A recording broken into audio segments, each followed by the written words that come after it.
திமுகவின் திட்டங்கள், அதிமுகவின் கேள்விகள்.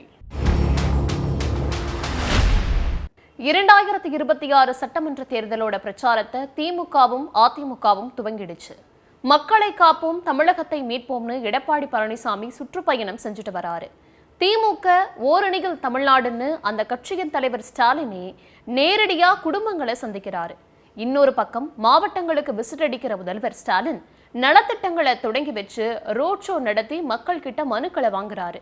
திமுக செயல்படுத்திட்டு வர திட்டங்களை விரிவா மக்கள் கிட்ட சொல்றாரு முதல்வர்.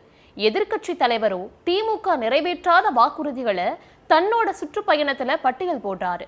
தான் கொடுக்கிற அழுத்தத்தால தான் திமுக பல திட்டங்களை செயல்படுத்துறதாவும் சொல்றாரு இபிஎஸ். திட்டங்கள், விமர்சனங்கள், குற்றச்சாட்டுகள், பதிலடிகள்னு 2 கழகங்களும் 2026 தேர்தலுக்காக மக்களை சந்திச்சுட்டு இருக்கு. இன்னொரு பக்கம் 2021 தேர்தல் அப்போ எதிர்கட்சி தலைவராக இருந்த ஸ்டாலின் மக்களை சந்தித்த பாணியை தான் இப்போ இபிஎஸ் பின்பற்றாருன்னு சொல்லப்படுது. திமுக அரசின் திட்டங்களோட பட்டியல், திமுக திட்டங்களுக்கு உரிமை கொண்டாடுகிற அதிமுக, தேர்தலை மையப்படுத்தி திட்டங்களை பட்டியலிடுகிறதா திமுக, இதையெல்லாம் தான் ஸ்பாட்லைட்ல பார்க்க போறோம்.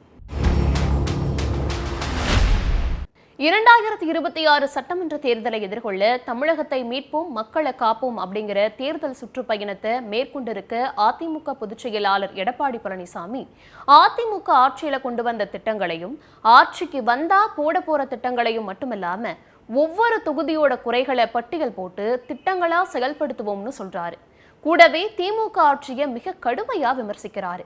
அதிமுக ஆட்சியில சாதிவாரி கணக்கெடுப்புக்கான அறிவிப்பு வெளியிடப்பட்டு அதுக்கான வேலைகள் துவங்கினதுன்னும், திமுக ஆட்சிக்கு வந்தவுடனே அதை கைவிட்டுச்சுன்னும் இபிஎஸ் குற்றம் சாட்டுறாரு. அதே மாதிரி மகளிர் உரிமை தொகை வழங்குவோம்னு அறிவிச்சு பெண்களை ஏமாத்திட்டு இருந்த திமுக அதிமுக கொடுத்த அழுத்தத்தால தான் 28 மாசம் கழிச்சு உரிமை தொகையை கொடுத்துச்சுன்னும் ஒவ்வொரு தொகுதியிலையுமே பேசுறாரு இபிஎஸ். ஆனா அதிமுக 2021 சட்டமன்ற தேர்தல் அறிக்கையில அனைத்து குடும்ப அட்டைகளுக்கும் மாதம் 1500 ரூபாய் கொடுப்போம்னு அறிவிச்சதையும் சொல்றாரு.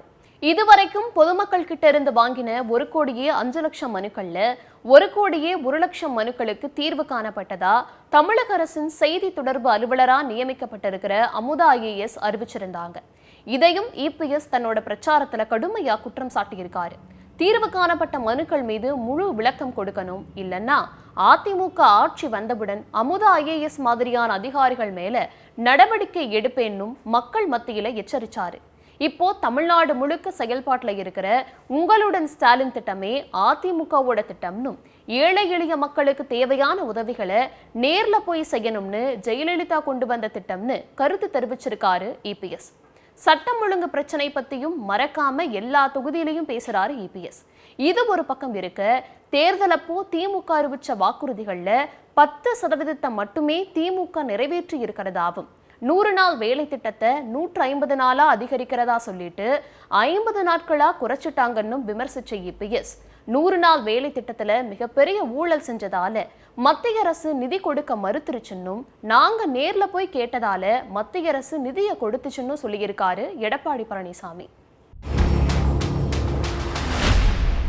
இன்னொரு பக்கம் அதிமுக பாஜக கூட்டணி பற்றின திமுக கூட்டணியோட விமர்சனங்களுக்கும் பதில் சொல்றாரு இபிஎஸ்.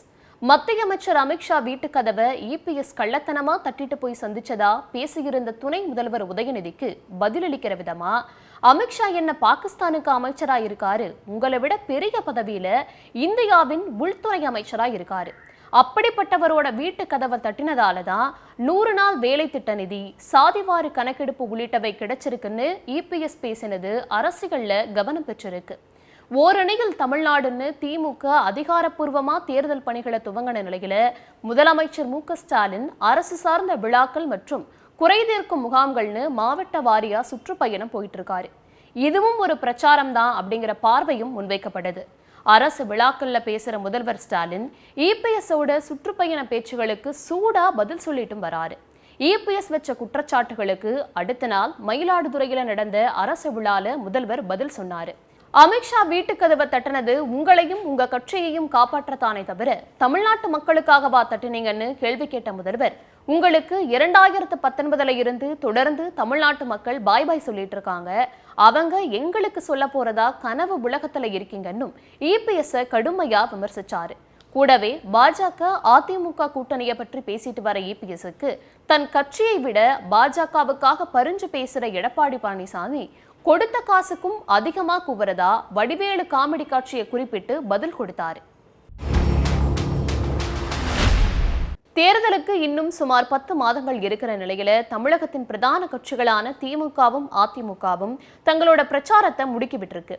2021ஆம் ஆண்டு சட்டமன்ற தேர்தலுக்கு மு.க. ஸ்டாலின் கையில் எடுத்த தேர்தல் பிரச்சார பாணியவே இப்போ இபிஎஸ் கையில் எடுத்து இருக்காருங்கிற கருத்தும் பிரதானப்படுத்தப்படுது.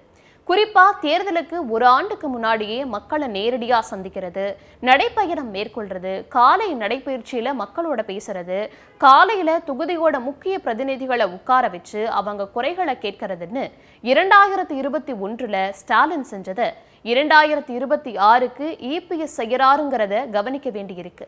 மக்களை நேரடியா அவங்களோட இடங்களுக்கே சென்று சந்திக்கிறது மட்டும் இல்லாம மக்களோட குறைகளை கண்டறிஞ்சு அதுக்கு தீர்வு காணறதுக்கான நடவடிக்கைகளை முன்னெடுக்கிறது பொதுமக்கள் கிட்ட எடுபட்டிருக்கிற ஒரு வெற்றிகரமான ஃபார்முலா. இதை மக்களும் வரவேற்கிறதா தான் பார்க்கப்படுது. அரசியல் கட்சியோ அரசாங்கமோ தங்களோட இருப்பிடங்களுக்கே வந்து நேரடியா சந்திச்சு குறைகளை கேட்கிறத மக்கள் பாசிட்டிவ் பாலிடிக்ஸா தான் பார்க்கறாங்கன்னு சொல்லப்படுது. அதிமுக பொதுச் செயலாளர் நேரடியா தொகுதிவாசிகளை சந்திக்கிறது, ஓரணியில் தமிழ்நாடுன்னும் உங்களுடன் ஸ்டாலின்னும் திமுக தலைவரும் தமிழக முதல்வரும் மக்களை நேர்ல சந்திக்கிறது 2026 தேர்தலில் எந்த மாதிரியான ரிசல்ட்டை கொடுக்க போதுங்கிறத தேர்தல் அன்னைக்கு மக்கள் செய்ய போற ஒரு விரல் புரட்சி பதில் சொல்லுங்கிறதுல மாற்று கருத்து இருக்க முடியாது.